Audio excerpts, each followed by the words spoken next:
Tippity top.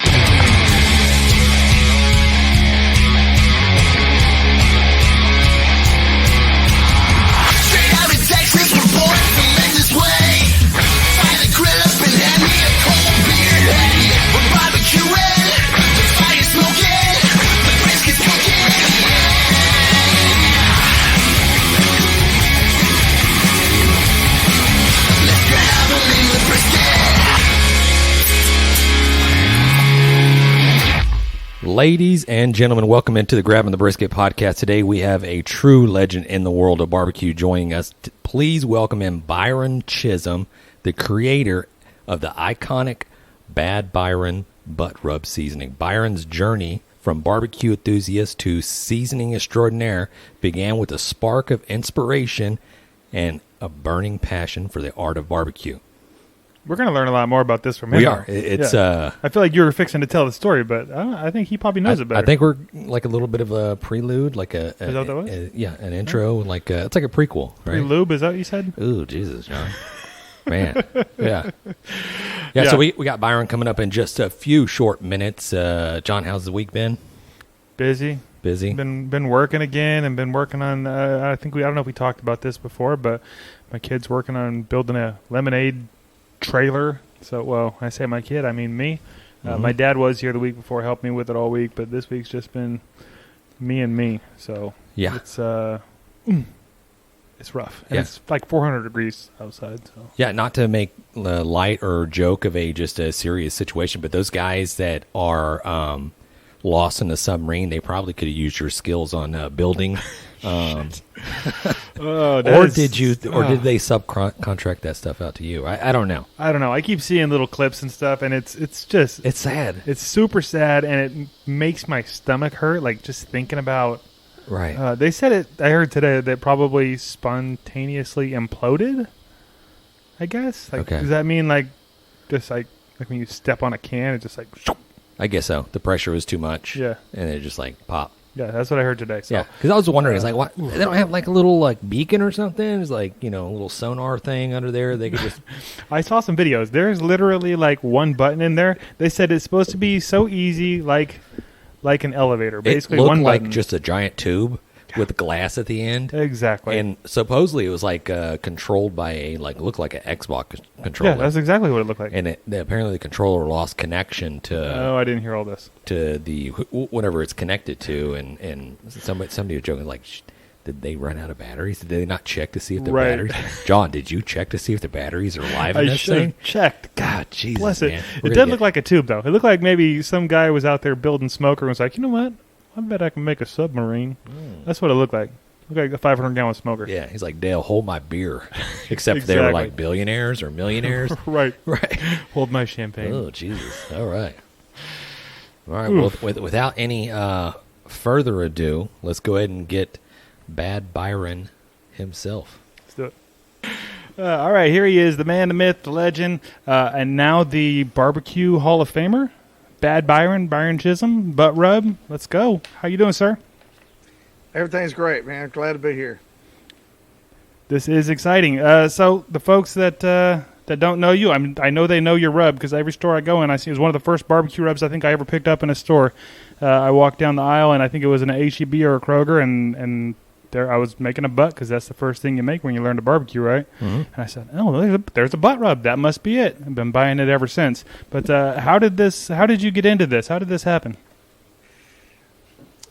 It was just one of those things that along the path you find where you're supposed to be, and I landed in the barbecue world, and I'm really grateful, man. What a beautiful, it's so many things. It's food, it's an event, it's culture, it's just a beautiful thing. So I was cooking for a living. I discovered that I really like cooking, and I was getting out of college, and I was trying to find where I was supposed to be, and I decided I'd give cooking for a living a chance, and it was working out pretty good. I really liked it. I was getting somewhere with it, and I felt like I had a future with that. Went to culinary school, all that. Meanwhile, along the path, I had a neighbor that taught me all about barbecue. And this was at a time in the early 90s where, at least in the South, there weren't commercial barbecue pits. he taught me how to barbecue, and we built the pit. He built the pit for me, and I learned how to cook on that. And I'll tell you, I fell in love with barbecue, head over heels, and I'm still in love with barbecue. And that's kind of what's directed my path. Anyway, long story short, I had a lot of off season. We have a seasonal.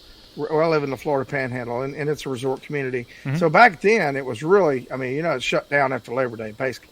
So we had a lot of time. And I spent a lot of time with that grill. And so a lot of things developed, your own, this, that, bean, sauce, the way you do things. You have your own way. All of us do that. So for me, I was just canning and giving away as gifts. And I'm looking at this, and I'm like, wow, man, this looks like it ought to be at a store somewhere. And then I started looking in the stores, and what was available wasn't really impressive. So I thought there might be a little groove here. So that's how I got started. So my first sale was 1997, May 31st, 1997. That's how I got into it. And so here we are. Wow, this is 26 years later, and it's been a pretty good ride. That is amazing. Yeah. It's, I mean, if you think back, going back that far, did you ever expect that this whole, I always call it a sport, and more, it's probably more of a culture, that this boom of barbecue that's happened over the last 15 years that has exploded all over social media, all over television. Did you ever see that coming? I mean, I watched it coming. I mean, because I was already, I explained this the other day. When I got into it, it was like little did I know, but it's like being on the tarmac, and then you kind of start easing down, and then a little faster, and then then you're in the air. Yeah. And right. then you start, towards the sky. So, yeah, I watched it roll, and I can't say I expected it. It's just that we knew about something special before the masses did. Basically, that's how I see it. And then with technology, I know the Food Network, when they first started doing barbecue specials, their numbers just lit up. Mm-hmm. And then the entrepreneurs out there, they took notice, and they started developing. We were at Barbecue All Stars was the first thing that I remember. I was a part of that. And then the Barbecue Championship Series. There were a few things before Pitmasters. Did we lose you? You there? Oh, there we go. There he is. Yep, we lost you. Yeah, we got some weather out here in Panhandle, Florida. Oh, dang. But so far, so good, I hope. So you were just talking about the Pitmaster Series. Please go ahead. Well, in terms of, did I expect, did I see it coming? I watched it and as it was in process, and what I see was the catalyst. It all started with the Food Network, because they went out organically just to some events, and whenever they had a barbecue special, their ratings were so high. They did a few more, and then it was pretty clear that people were interested in this, and that's when other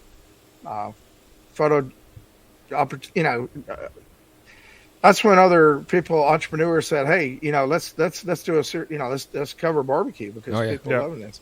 Yeah. So the first program I remember outside of Food Network was Barbecue All Stars. That was in the early 2000s, and that was produced by the same people that we wound up doing Pitmasters.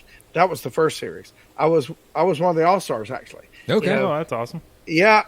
And it was not, I don't think the viewing for that series was that big, but, and then they did another series. I was a part of that. And there was a little bit of a break, and then they did Pitmasters. So, but I think that had a lot to do with, that had everything to do with the surge.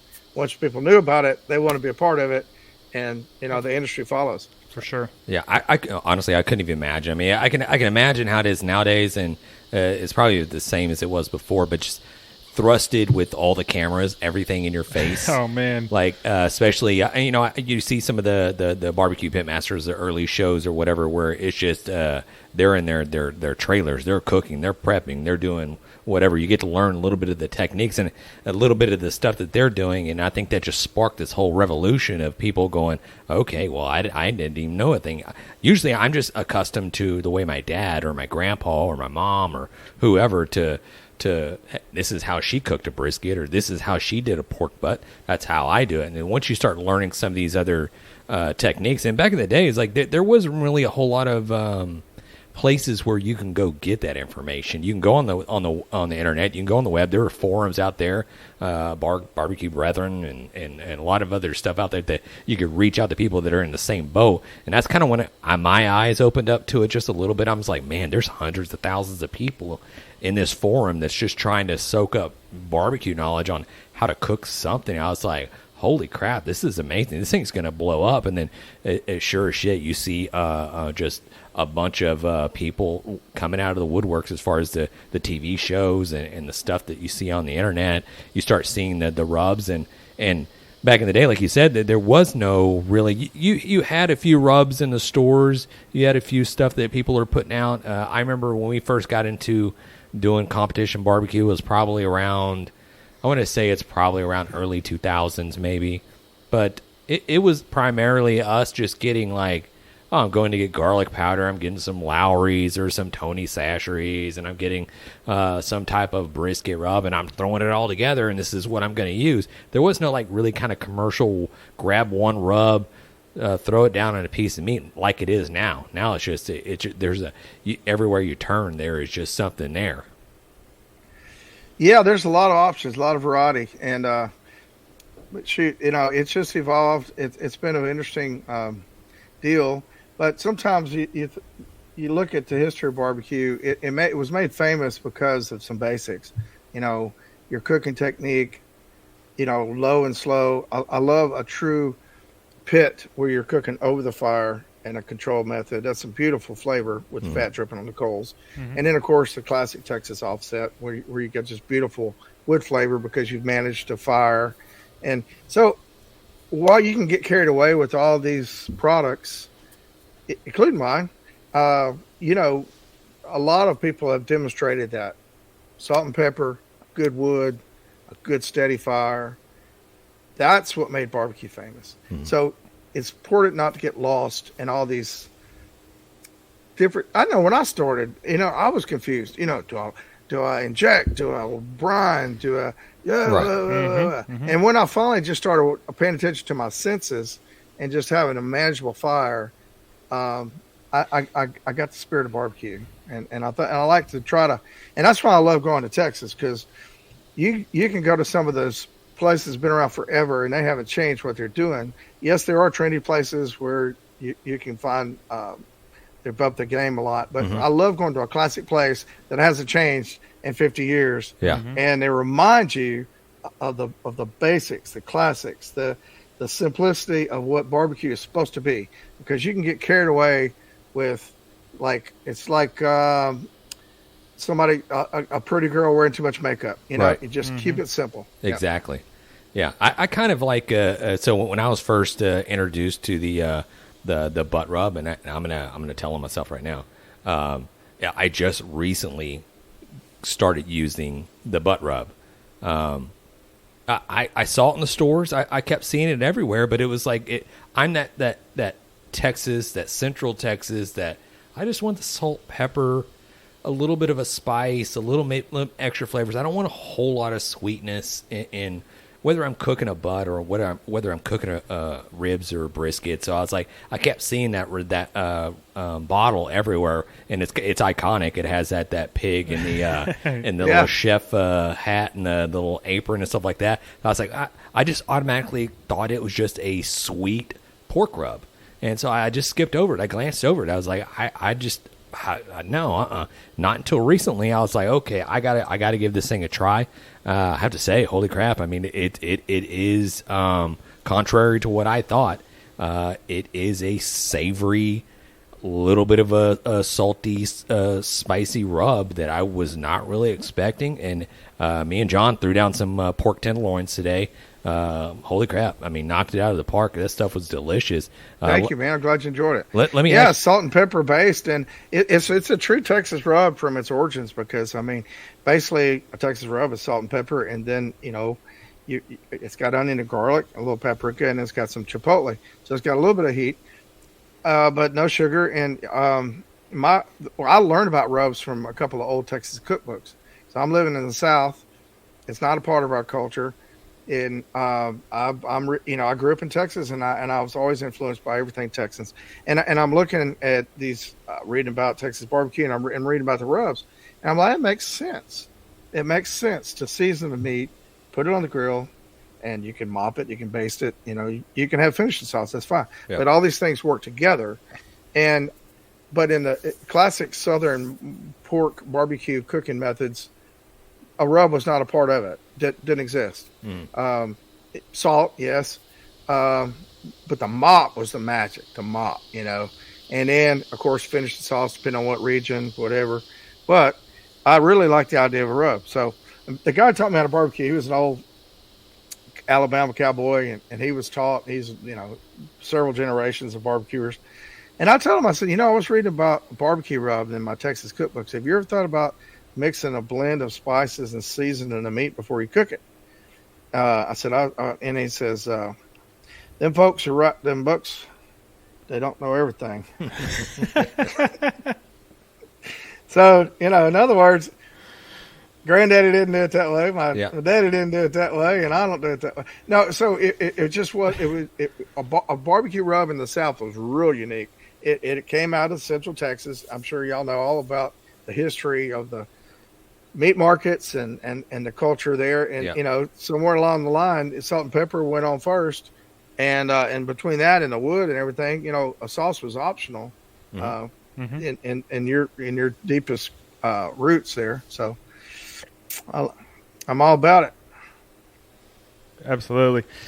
So you're coming clean about not having tried this before. I've been using this stuff, like I said, since, basically when I started cooking. I met James probably about 10 years ago, and it was one of the first ones I saw. But I did not realize until literally 30 minutes ago that you had other products. Like, I guess I just didn't see them in the store.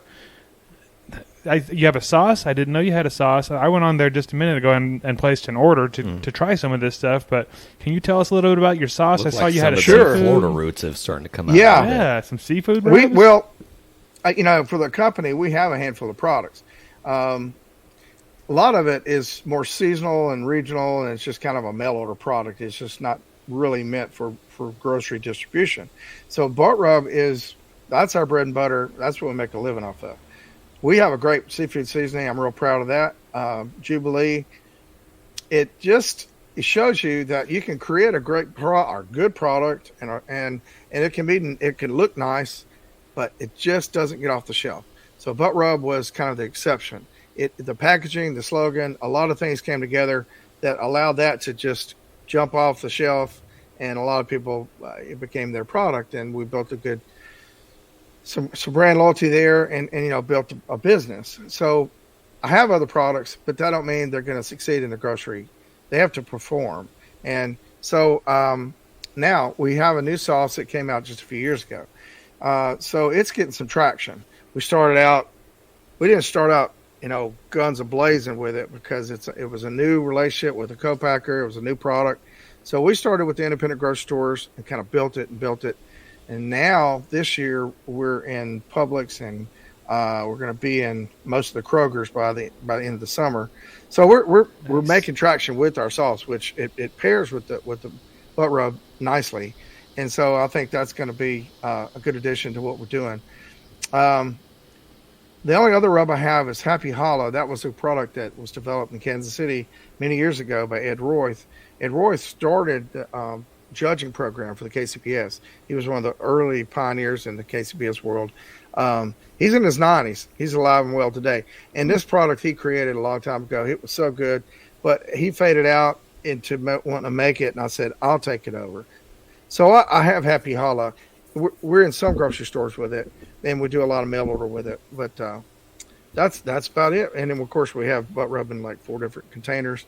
Yep. So I was thinking about buying that 5-gallon bucket one.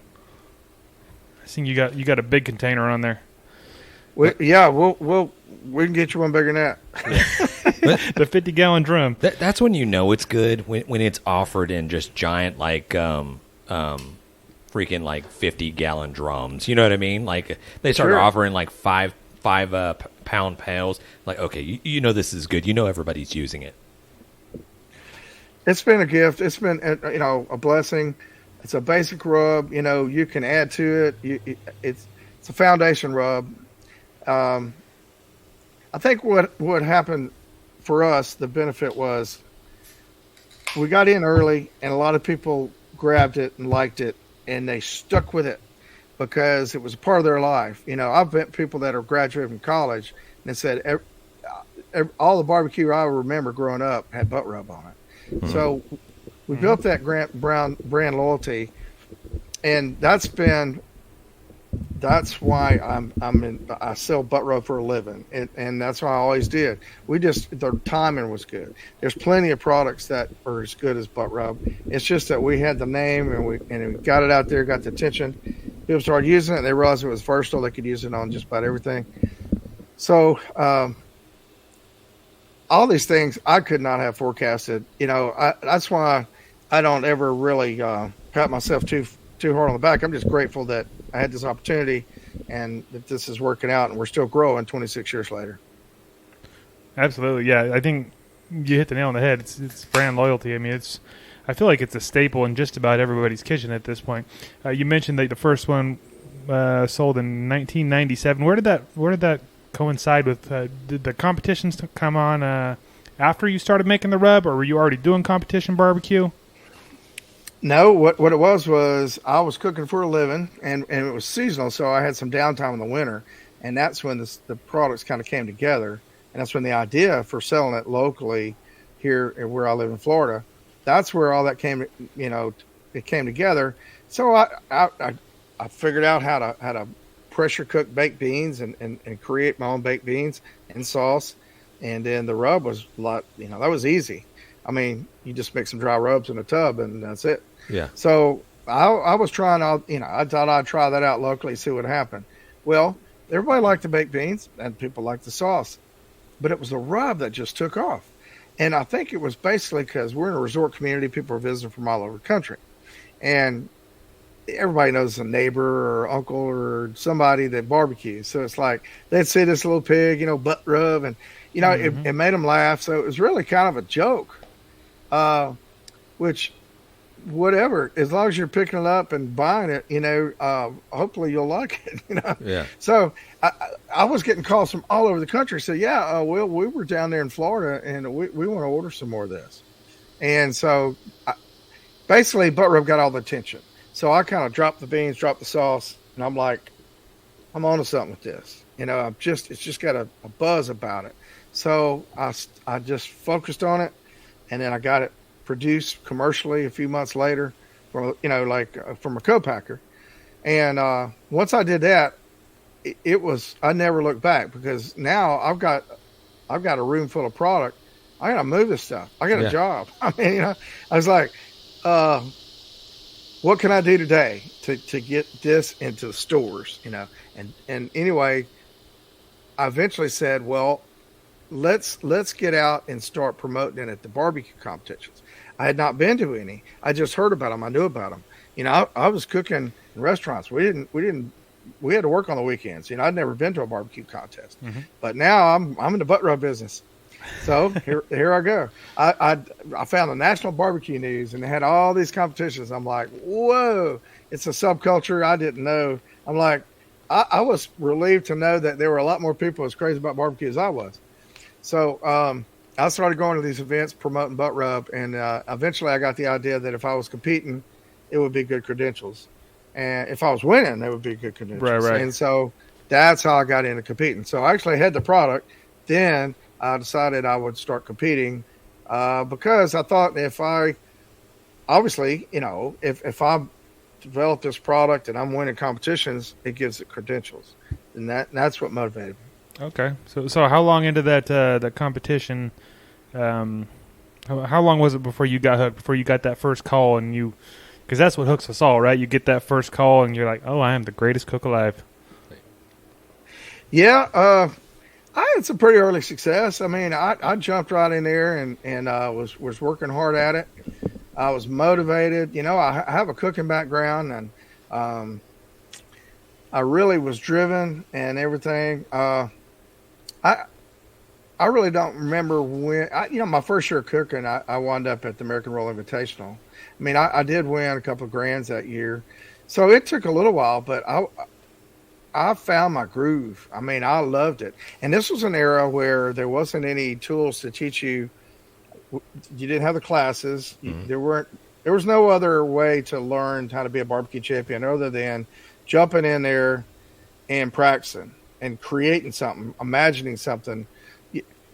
It wasn't something that, like today, you could go to a barbecue champions class, and if you did everything they said and just practice it, you could be competitive. Mm-hmm. But it wasn't like that back then. Mm-hmm. You had to figure it out. And you're talking about barbecue secrets. People tell you a little bit, and you don't know when they're bullshitting you or not.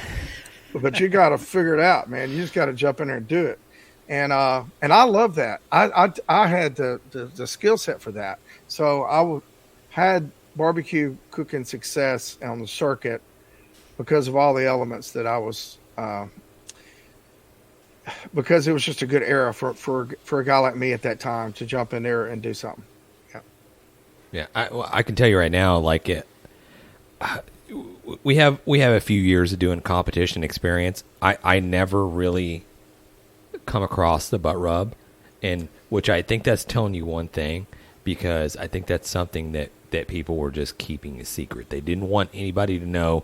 They were marking their bottles, they're putting in different containers. You know what I mean? Like, because why am I just now hearing about this? So I'd be remiss if I didn't ask you for a couple of pointers on you, because I think you just mentioned earlier about your success with the KCBS. I think you're top 10 7 years in a row. That's true. That's true. Yeah, I had a pretty good run in the 2000s, and of those top 10, all but 2 were top 5s. So I got first runner up one year, and we didn't even know what the points were until the banquet. I was like a few points away from winning team of the year. I had no idea. I might have could have squeezed in another contest, but no, it was great, man. I enjoyed it. The open road, the traveling, the competitions, the challenge, the friends, and we all know there's no better friends, no better people in the world than barbecuers. Yeah. Golly, friendly. We all hospitality. Everybody's got personalities, and it's a blue jean country club, and I absolutely treasure the moments at competitions. Definitely. But going back to I always knew though that the competition people, that was not my market. I was going for the general public. Yeah. I was there to obtain credentials so I'd carry over into the neighborhood. Competition cooks, I was always flattered when someone used my product, because, that means that somebody really, really good thinks it's a good product. But that's a niche market. You got to get out there and the general public and have some success at the general grocery stores. So, chips, oh man, I don't know. I just, for me, it was just like, I always worked on my weakest category. Yeah. It's like I would identify which of the 4. I was in KCBS, although I did cook in Texas at least once or twice a year, all for many years. I was involved with competition barbecue 21 years. It was just until 2019 that I pulled back from competing. But in the KCBS, you have 4 categories, and I always identified my weakest category, and I honed in on it. I forgot about the rest. I had one weak category, and I worked on it like a mad dog until all of a sudden it's not my weak category no more. Yeah. Then now what's my weak category? And I work on that till like as a mad dog. And I just kept doing that. And every time I would elevate my weak category, the whole it raised all the boats. So that's how I got competitive and consistent. Well, I can tell you right now, my weakest category is chicken. That's been kind of our nemesis all throughout. brisket is always we've always done quite well doing brisket. We've always done pretty decent doing ribs, but chicken was just that nemesis. That was the bird that like we just could not nail down. No matter how many that we tried. And of course, you go judge and you taste other people, and then you take a little class here or there. You get some pointers how to do this and that, but it still is one that kind of like haunts us. We always make chicken that tastes great to us, but you're like, shit, they don't like it. Stupid judges. Yeah, I always thought, if I'm not excited about it, how can I expect to be judges to be excited about it? And some people are like going, I don't even like this, but this is what the judges like. That's fine if that's your approach. But for me, if I'm not excited about it, we're going to do something else. Yeah. Okay. I mean, we got to find something we all agree on, because I'm a judge too. I'm judge number 7. My points might not score, but we all got to like this together, because I ain't turning into something I don't believe in. And that was always my attitude. And, love that. yeah, I kind of enjoy not competing. It was a long time that I did it, and I never thought I'd get enough. And but I got to see a lot of the country, and I got to go to a lot of international events. It's been a beautiful thing. But now it's time. I'm hosting international teams. I'm doing some events of my own. I have a place in Tennessee. We call it the Butt Ranch. And we're starting to do some nice events for fundraisers for charity. So it's a new era for me, but I'm really grateful for competition years. The open road was such a beautiful thing. Seeing the country is such a great thing, and all the friends you'd make, while doing that. I wouldn't trade it for nothing in the world. But everything, there comes a time where everything runs its course, and I guess that's. I thought I'd wrapped it up before, and then when they had that first international event in Europe in 2012, I was just about to say, I think I've had my fill of competition barbecue, and then in 2012 they had the first KCBS in Amsterdam. I said, I'm going, man. I got to be there. Turned out I was the only American. They had 10 countries representing the world, and that was such a beautiful experience to be able to go to another country representing your country barbecue, and for me, my product. But that was the icing on the cake. Didn't see it coming, and I would wind up going to for 9 years. I think 31 contests I was involved with, 19 countries. It was a good time. I was still doing that when 2019 when COVID closed that down, and then I got used to not competing at all for a few years, and so here I am. Yeah, we've gotten.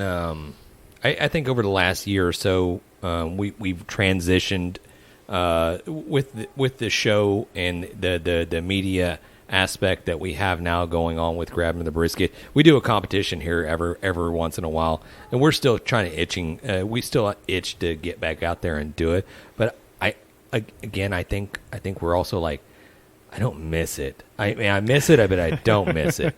I don't miss just the super hot days and just sitting by a pit. But anxiety. You see these guys nowadays, how they're operating, where they have these just drum smokers that are computerized to where they don't have to do anything. You just put your meat on it, just close it down, and then that's it. Have you got into any of the drum smoking or any of the electronic monitored smokers? And I'm old school. I don't have. I have very few tools like that. I know we love. I see it out there. Byron, I know it's convenient. This is more Grabbing the Brisket. We don't like the electronics. Yeah, if people, if that's what they want to do, that's fine.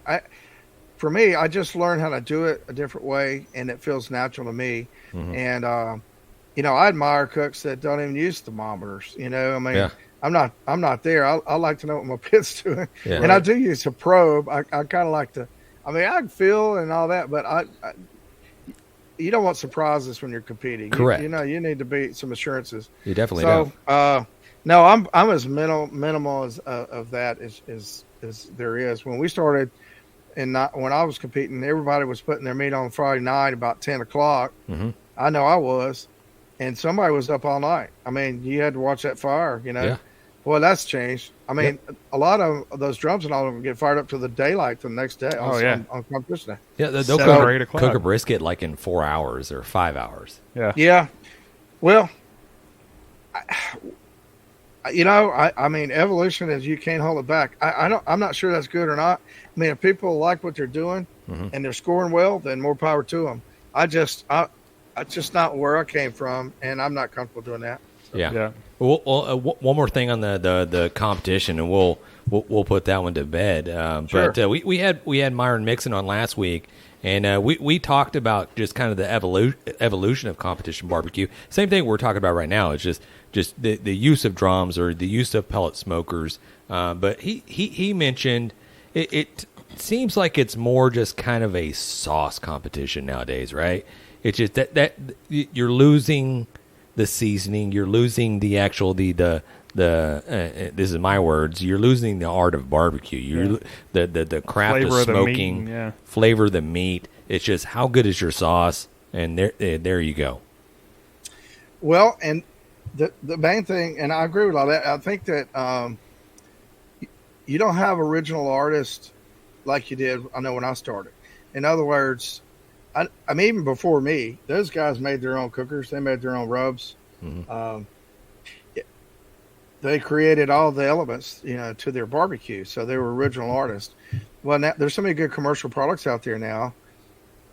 You don't have to create anything. You don't have to be an originator. You can take a class and you can use these products that are great and be competitive. But to me, it's like a musician that they just do cover songs. And I kind of respect the artists that write their own music. Mm-hmm. And so, but that's just me. And I'm not competing anymore anyway, so it doesn't matter what I think. Right. But I do think competition barbecue has morphed into a strange thing. It's not something you would serve family. It's not something you would serve a July 4th coming up. Mm-hmm. You're going to do a bunch of competition barbecue for 100 neighbors. Right. No. I mean, you're kind of going back to the basics to really enjoy a plate of barbecue. Not just creating something that's a one bite wonder that you hope to get a trophy out of. Yeah. I know when I was getting when I had my run, it was my approach. It was my cuisine. I ain't saying I never used nobody else's sauce or nobody else's. I basically didn't use too many people's anything. But I was proud that I create. This is my creation. This is my thing, And I had to figure out how to do it because I didn't have a choice for one thing. That's so true. no, it is what it is, and, Yeah. and it's not my world really anymore. But if people are enjoying what they're doing, that's all that matters. Because that's what I was doing when I was doing it. Definitely. Yeah, with your culinary background and your expertise, let me ask you this. I see a lot of trends. I see a lot of fads that go on social media, and I think it's a big problem with nowadays is that it's just you have so much information at your fingertips at every second of the day that you can't tell what is good and what is not good. If you have the right person, a right influencer that tells you do this, and you have a million people that are going to do something. And one thing that we've seen over the last really 6 months, a year, it's been happening for a while, but the use of using beef tallow, just using it on everything, like they're rubbing their cooked briskets down with beef tallow. They're injecting their briskets with beef tallow. How do you feel about it, James? That's just one of the trends that I've seen. But I'm like, I don't like it. I think it's dumb. I think you're just injecting oil in your protein, your meat. But what do you think, Byron? I do have a culinary background. I haven't cooked in a restaurant since 1997, but the culinary school I went to, and of course the years I cooked in restaurants, some of those things are instilled in you, and a lot of the things that instilled in me, I had the fortune to work with a chef called Chef Larry Forgion. He's known as the godfather of American cuisine, and I'll never forget how he stressed to us, your best tools are your senses. What do you see? What do you feel? What do you taste? You know, it's like pay attention. Let your senses dictate what you do next. And my senses wouldn't tell me to do a bunch of crazy stuff. I think cooking is a basic thing, and you just don't want to muck it up. You know, I say keep it simple. Pay attention. Use your senses and get away from your notes and all your advisors. Just pay attention to it, look at it, feel it. You know, you'll have your own idea about what you should do. Yeah. And when you quit taking everybody else's advice, you become your own cook, and it's more rewarding, more satisfying. So I'd say when you cook, just pay attention to what you're doing. Use your imagination, use your senses, your smell, your touch, your taste, and you will find your own path that will be different than anyone else's, and you'll be more satisfied with what you're doing because it's yours. Mm-hmm. I love that. And honestly, I feel like if more people did that, when you were judging these barbecue competitions, everybody's stuff wouldn't taste the same.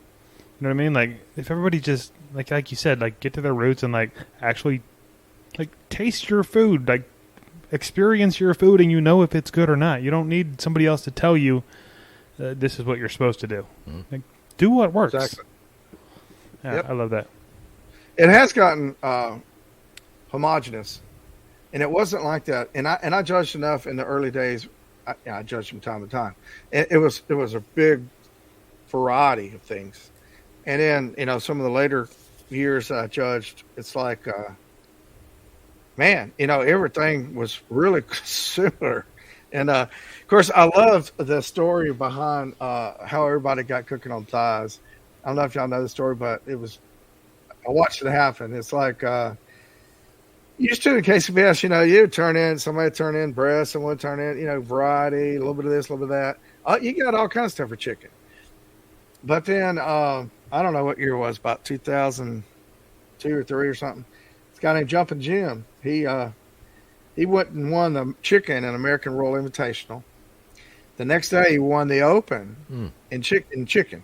He won chicken in the Invitational and won chicken in the Open at two of the biggest contests there is. And then, like, the next week, he published on the Barbecue Forum exactly how he did it.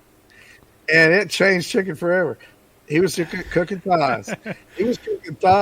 And all of a sudden, you never saw nothing but thighs, just on a dime. And everybody's like, "Whoop, I'm cooking thighs." And they were all doing versions of his recipe.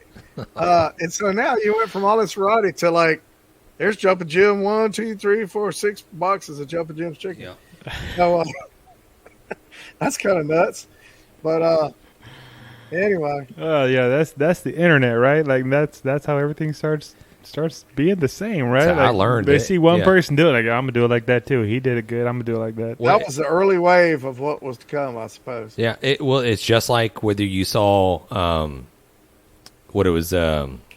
you saw Myron Mixon doing the cupcake chicken, or you saw Johnny Trigg using the parquet butter and the tiger sauce and a rib wrap. So here everybody's just using it. It's flying off the shelves. You can't even find it. Every time there's a competition in this area, the blue bottle of parquet is just gone. Tiger sauce, loving it. Nobody's got original idea anymore. That's true. That's true. Yeah. Yeah. So. Don't get me wrong. I love pepper jelly as much as the next guy, but every rib and every chicken you taste got some pepper jelly on it. Some kind of pepper jelly. I love it. Mm-hmm. Well, you're talking about Johnny Trigg. Way back in my heyday, that was his heyday. I got to know Johnny real well. We were in a lot of contests together. And one year we had between 7 events. He was grand and I was reserve. I think he was grand at 5 and I was reserve at 2, and I was grand at 2 and he was reserve at 5. He was tough. He was tough to beat. God, that guy's a competitor. He was a lot of fun though. I really like him. And I got to tell you a quick story. Yeah. So I was really jonesing in brisket back then. I was real strong and everything else, and I couldn't. The harder I worked at brisket, the worse it got, it seems like. And I remember Johnny's wife, Trish, she's like, I know Johnny was talking about helping you out with your brisket. So So I was like, I can't wait for Johnny to come over and give some pointers. And he sat down next to me one day and he was going to tell me, he was about to open up. I could feel it. And he got to the point where he says, well, Chism, first of all, you ain't cooking no good brisket on them thin wall cookers. Because I had some Cajun grills I cooked on, and they were thin wall. And that's all he said. He never got anywhere else. And I don't know if he was going to tell me more than originally, but he bailed out. So all I got was I can't do it. And now I look back, I'm like, he did the best thing he could to help me, because you tell somebody they can't do something, that's gonna drive them nuts until they can do it. Yeah. So as it turned out, I don't know, year later, I wound up Team of the Year in brisket on a thin wall cooker. So yeah, and he'll tell you, he says, shows you what I know. I love that awesome. guy. He's I really legend. do. We have great memories with Johnny Trey. God dang, and I love that guy. Yeah, we gotta get him on somehow too.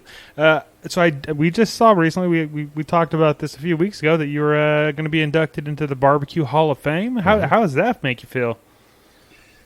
Well, that's a buzz. That's a buzz right there. Yeah, it really. I mean, it's an honor. You know, I don't know, man. I'm just a little dizzy still about it, because I've been able to make a living in this world of barbecue and enjoy my life cooking and traveling and being a part of the barbecue community and growing the business and all these beautiful things. And then somehow or another, you know, my peers say, well, you belong in this group. And I'm like, it's just really, it means the world. I mean, it's flattering to pieces. I try not to think about it when I was a finalist, because, you know, only 4 of the 10 is going to get selected. So I didn't want to be too disappointed. So I tried not to think about it. But then when I found out that I was one of the 4, it was one of the best days of my life. Man, Love that. That's huge, right? yes.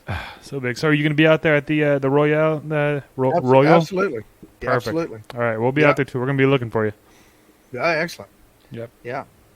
When I was competing a lot, I wound up, I looked at my record. I wound up going to the Royal 7 years, but I hadn't been in a long time. So it's going to be a little bit of a homecoming, because I made a lot of good friends out there over the years, you know, the Kansas City connections. And I look forward to going back, and I'm not competing. So I'm just going to enjoy.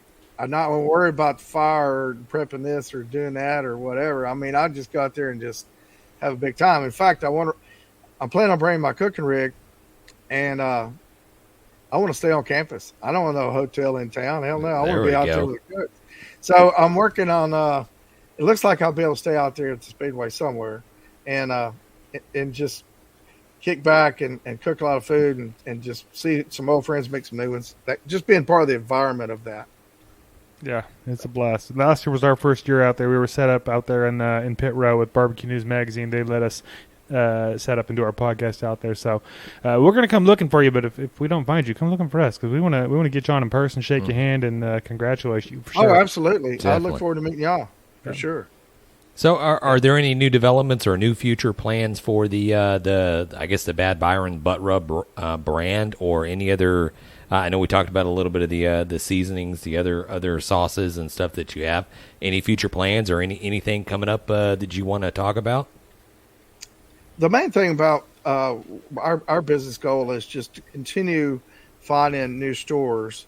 We're still growing after all this time, and our biggest competitors are in a much higher store count than we are, but they're $1 billion company. So we're getting there. We're getting there. We're growing every year. I've got good people we work with that are out there, and they're still treading a lot of progress. So we're just kind of rolling out what's working. Don't really feel like, I don't think reinventing the wheel is my niche as much as it is rolling out what we know that works well once we get it in the stores. Yeah. That's the biggest thing. The most exciting thing that's happened in the business is our new documentary. It just came out about a month ago, and it talks about the 25-year history about how this started out with just a passion for barbecue and a dream, and how, as of the time of the filming, we were number one grocery store barbecue seasoning in the country. So it without any investment group or no partners, just a guy with a dream and a passion for barbecue, and that's what the documentary is about. So it's called Barbecue Dreams: The Butt Rub Story, and it's on YouTube. BBQ Dreams, and of course you can click to it from our homepage at buttrub.com. Okay, that's awesome. We'll put a link to that in the description of this episode, so listeners, if you want to check that out, do it. Yeah, I'm definitely going to check that out. And I'm going to my local HEB tomorrow, and I'm going to request the butt rub. And the sauce. I want the sauce. And the sauce. So good. They're good. We're not in HEB yet. They've it's been a difficult chain to get into, but we are in a lot of places in Texas. By the end of July, we'll be in the Kroger's. I know we're in a lot of the Walmarts, Sam's, and Costco. But I love Texas, my home state, and my products are all made in Texas. The rub and the sauce are made in Central Texas. Love that. That's awesome. Well, Byron, so if we're getting close to the end here, but if anybody wants to get a hold of your products or any of your social medias or whatnot, where can they find you? Buttrub.com, that's our website. On Facebook, the Butt Rub Club is we do a lot of interactions on Butt Rub Club, and then buttrub.com. They tell me we're on Instagram and stuff. I'm not really social media. I love but it. I do go to the Butt Rub Club a lot, and then on buttrub.com, it's got all our stores, our history, our recipes, our product line. We got some pretty unique products that are basically mail order products that we're real proud of. So we would love to have y'all.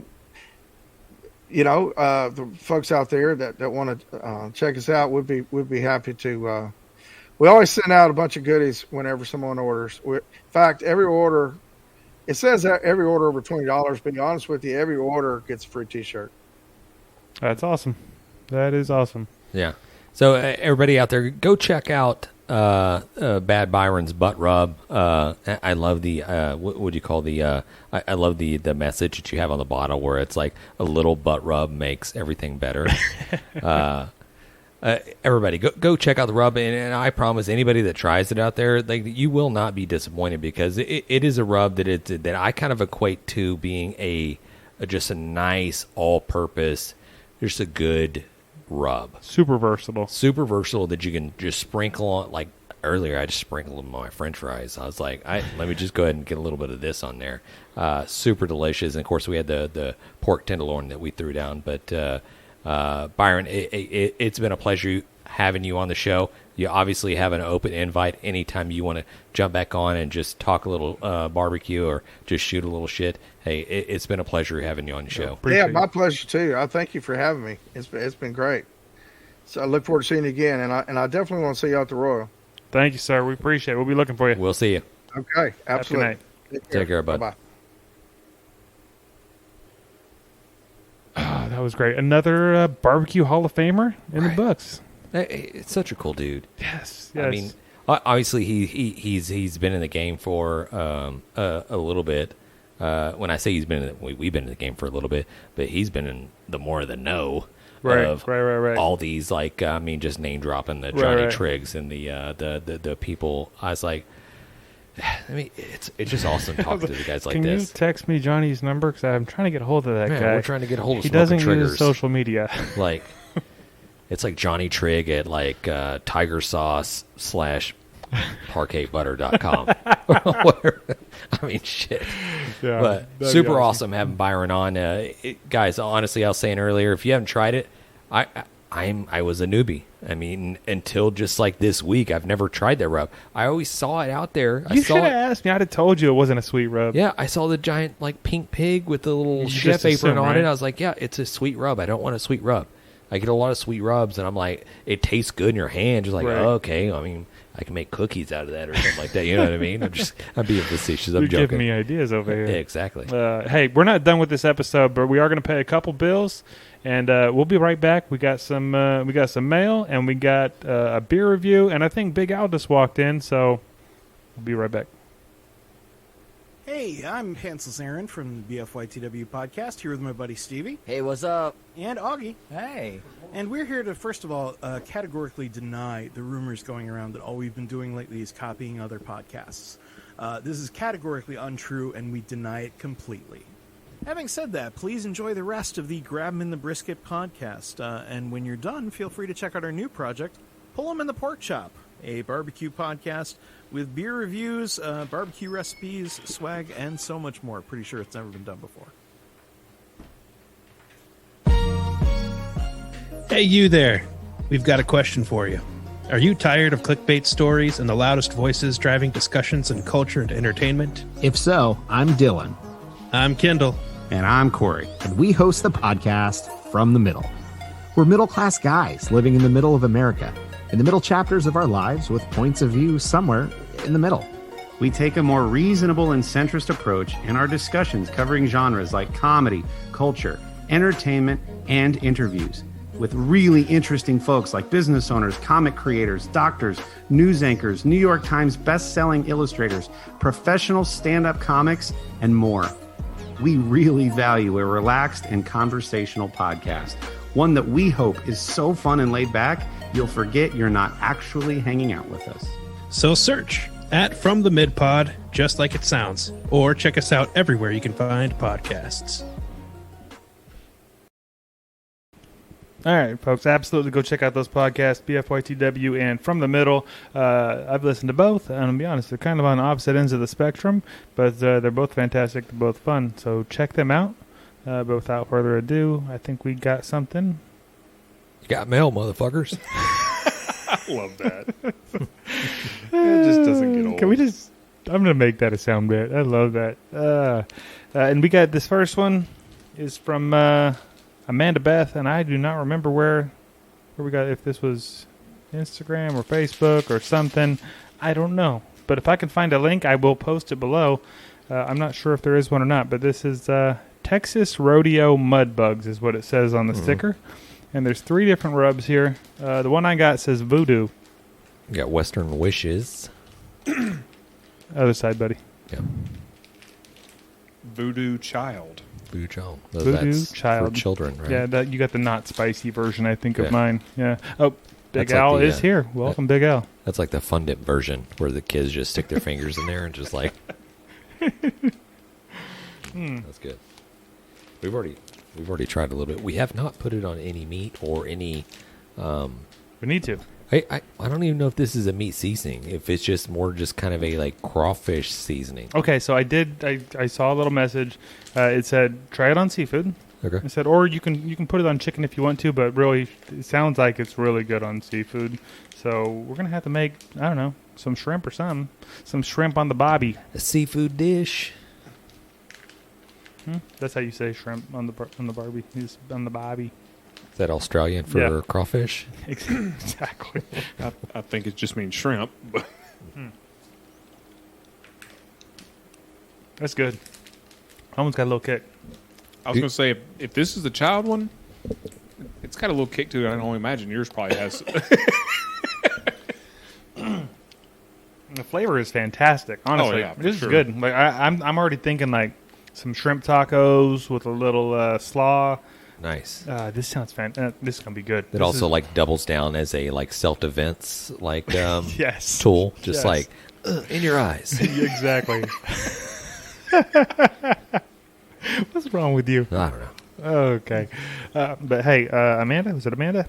Thank you for sending that in. Can't wait to use it, and when we do, y'all will see it. If you're following us, if you're not following us, you should be. GrabTheBrisket.com or all of our social medias. Most of them are at GrabTheBrisket, except for Twitter, which is at GrabTheBrisket. Yeah. Yeah. If you can't find it, just go to our website. There's probably a link somewhere. Yeah. And honestly, contrary to what people believe, grab the brisket, grab them in the brisket.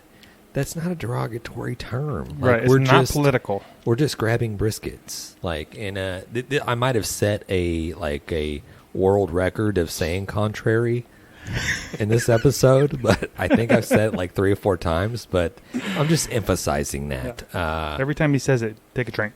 Right. Every time he says You it, won't make it. An angel gets its wings. Let's go. That's not all the male mother effer that we got. We also got something from our boy, That Dude Barbecue. I think he's on all the social medias, but we mostly chat with him on Twitter.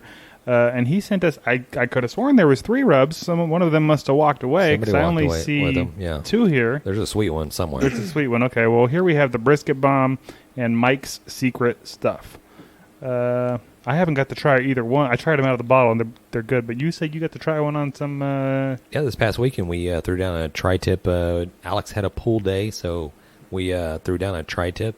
Very good. Very tasty. It's very peppery, and it does say brisket, so it probably does maybe do a little bit better on brisket, per se.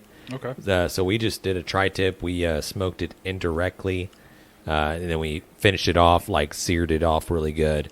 And by we, he means him. Right. Yeah. This looks coarse. This looks like some It's very coarse. rub. Yeah. No one else got out of the pool to help at all. No? Nothing?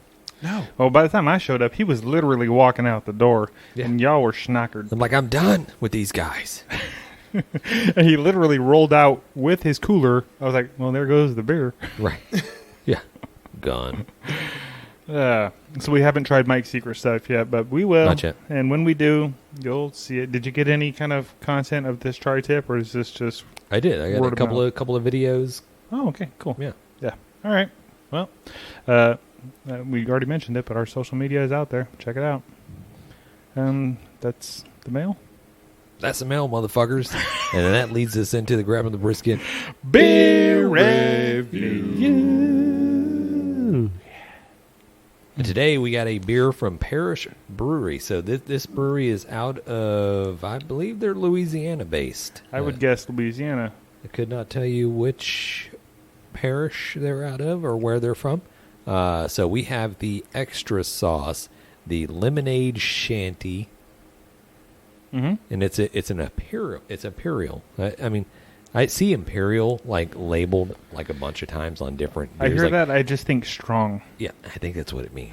Just imperial means strong. We should ask that this weekend. What does imperial mean? Right, exactly. We will be in Martin House this week. We'll be in Dallas with Martin House this weekend.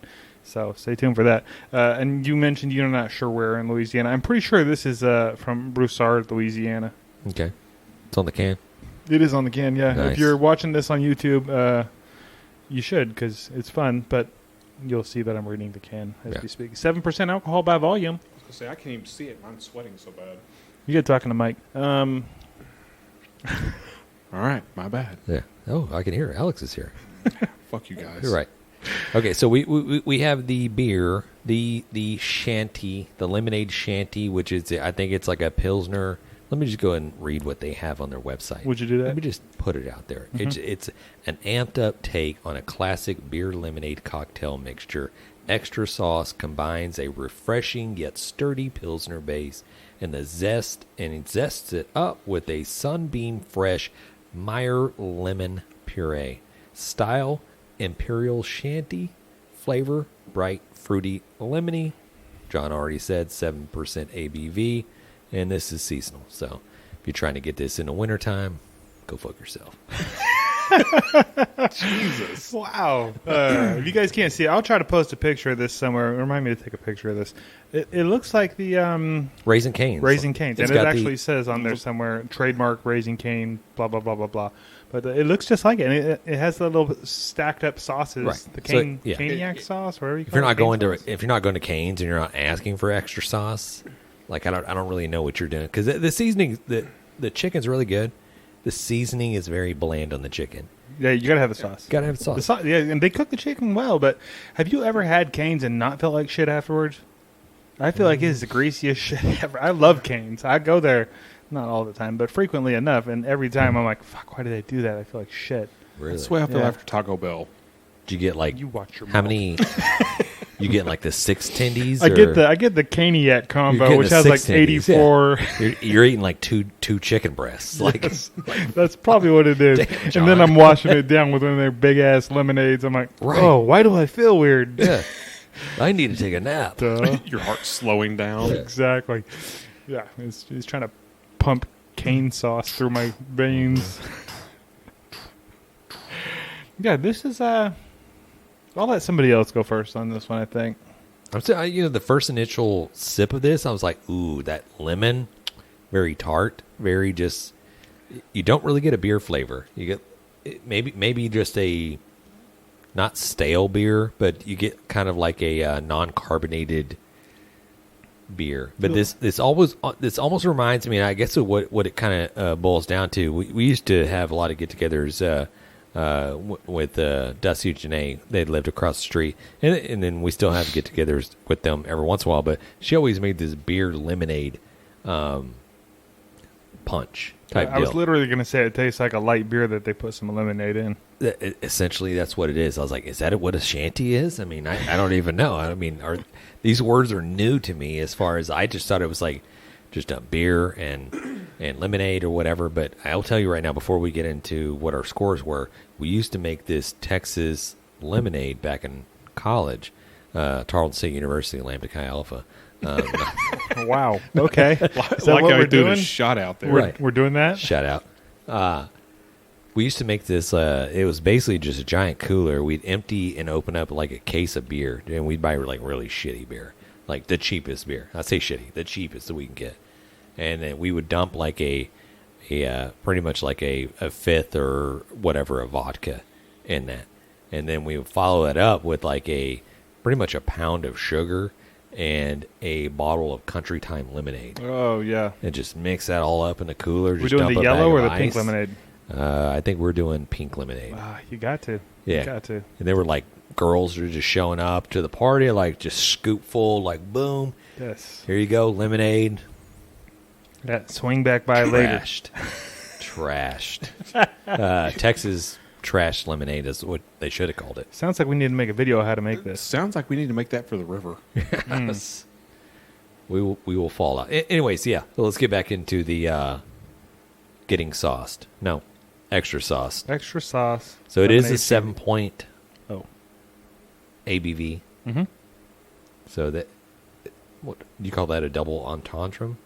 I Where it's don't- like it has a double meaning, like getting extra sauced Oh, I see. Yeah. versus getting extra cane sauce. Maybe it is a double. I don't know what the hell that means, but Yeah, I just made it up. it makes sense. Yeah, I'll jump right in there. It's a tasty beer. I don't think I'll ever buy it again. Not really a shanty fan, I'll be honest. It reminds me of the like the last shanty I had was like the Leinenkugels or Leinenkugels. That's where I was going to go. Yeah. So do you have a score? Or you want us to swing back by? We can come around the block if you want. I was just wondering. It's very Stay refreshing. tuned for next episode. Or Yeah. When James gives his score. Right. 6.0. All right.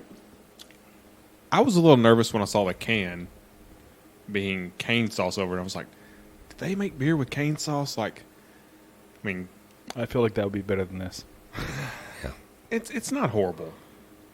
It's not horrible. That's right. It tastes a lot like the Summer Shandy by Leinenkugel, which I think it's better than this one, but I'm going to go 6.2. 6.2. 6-2. Okay. So you're saying this is a good beer. I could drink it. Okay. I'm going to finish it. Well, I'm going to finish mine too because that's got what 2 we dogs do, on the but can, I so did that's a notice that, plus. and Yeah, they're I in saw like that 2 too. different like cartoon styles. I don't know what that means. One of them has a bow tie. and he does. Isn't it? Isn't that a bow tie? No, that's a Cane's. What do you call it? Bib. Oh. Yeah. One of them says "One Love" like Bob Marley, and the other one is love. One looks beer. like- Beer. looks like Marley. It looks like roll that beautiful bean footage. Wasn't there like a TV show? When it was like, Bush baked beans. You got the dog in the commercial. Oh, okay. what was the TV show? Not TV show. What was the movie about Marley and Me? Marley and Me. Yeah. Where the Owen dog Wilson. like died. Yeah. Oh. Why they got to do movies like that? Right. It's just hateful. Nobody wants We to don't see need that to see shit. that. We need dumb. robot dogs. That came out right after Live we lost forever. one of our dogs. Yeah, this is like why do that? There's Old Yeller. If somebody wants to see a movie about a dog dying, go watch Old Yeller. Nobody We'll make more. needs We don't to need more. relive those those past traumatic injuries that we've had over our life. Like watching Old Yeller, then he watched that one. Mark, hey, let's watch that one. I'm like, I don't think I want to watch that. And you watch it, I was like, I'm pretty sure I didn't want to watch that. I'm pretty sure I was 100% good movie. correct on not watching that. But If you don't cry during that movie, you don't have a soul. right, I honestly don't remember much about it other than it was Owen Wilson and the dog day. So this beer is, man, I don't think I like summer shandies. I don't think I like lemonade in my beer. yeah. The Leinenkugel one is the same for me. They're all just kind of like, I don't know, like pick something. Like it just tastes like lemonade and beer. At least when you get those super hoppy IPAs that have like grapefruit and shit in it, it has something else going on. This just tastes like lemonade that they put some beer in. To me, Aren't you a huge fan of pickle beer, though? that's not the same. It's not the same at all. Well, pick one. Pickles or beer? That's not the same. Pickle is not a drink. It's a flavor. All right, if you say so. We'll agree to disagree on that bullshit. That's okay. Anyways, this is having said that, this is fine. I'm gonna drink it. I'm gonna go like a 4.7. Ooh. It's fine. You didn't like it at all. Well, no, that's not what that means. 5 is average. I'd say this is slightly below average. It's okay. It's whatever. It's okay. 4 means okay. That's what it is. It's okay. It's an okay In beer. your score, I don't go by your rules. I'm sorry. I don't like it more. I was actually very excited when I saw this beer because I like the weird freaking beers that they collab with other things. Like, I loved the freaking chili beer. I thought it was great. 100%. If we stack this up against the Hormel chili beer, this is a 10, and the Hormel is a 1. That's incorrect. Anyways, I guess that's what we got for the grabbing a brisket. Beer review. Well, last week we had Myron. This week we had Bad Byron. Next week, we're going to have Thyron. I was going to say. Actually, I just talked to Thyron, the winner of the recent the barbecue showdown, or the Bruh. Oh, have you not watched it yet? I have 2 episodes left. Oh, come on, You man! shithead. You had 2 weeks, 3 weeks. Spoiler alert! I watched 2 episodes last night. I was going to finish it tonight. We'll finish it. Well, I wish you should. You should, because he's going to be on, and but it won't be next week. However, this weekend we are heading out to Rodeo Barbecue up there in Arlington, somewhere. Correct. They have 2 locations: one in Arlington, one in Fort Worth. Yes, I believe we're going to be in Arlington, speaking with one of their pit masters, eating some barbecue. Because when I put it out there, like, hey, where should we go? Everybody, a large percentage of the folks said Rodeo Barbecue is the place to go up there. So that's where we're going. And then after that, we're going to head on over to Martin House Brewing, which we haven't seen those guys in a little over a year at this point. And we had a freaking blast last time. It was pretty fun. Yeah. Wish everybody could have been there. Yeah. I wasn't there. But, So James will be there this year. but I hear they have special plans. They have Yes. special beers They've for been us. setting aside some beers, including their Ice Mare, which I don't know if you guys follow them on social media. This I is do. their 25% alcohol by volume. I don't know if it's mint, spearmint, what the hell it is. I saw some reviews online. Some were like, wow. And some were like, wow. You're just drinking Rumplemint. Like, Yes, it tastes like Listerine that you can drink. As long as that's I'm not the one they want to shotgun. I'm assuming they don't have a bunch of cans of this.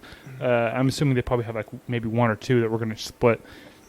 Because it is like drinking. this is the one you got to Liquor. sign a waiver to drink. Like, Probably. we're not putting this out to the public. Yeah, probably. It Or probably they, is they one of those. serve it at the tavern. You only get like a shot of it. Like, hey, we can't liability. We cannot serve you anymore. It was a special thing, and I don't know if they put it out in the store. I don't think they did. I think it was a tap room only type deal.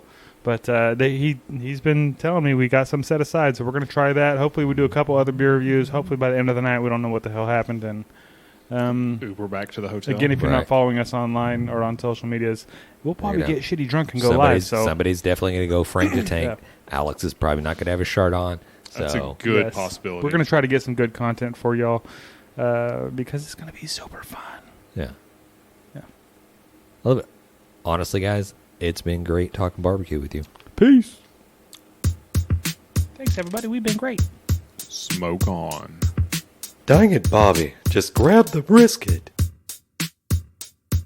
We'd like to give a special thanks to Sucklebuster's Barbecue Rubs and Sauces, Bonner's Fiesta Spices, Cooley Nation Custom Koozies, Cambro Manufacturing, Yeti Coolers, the Smoke Sheep Barbecue Newsletter, and Dow Strong Knives.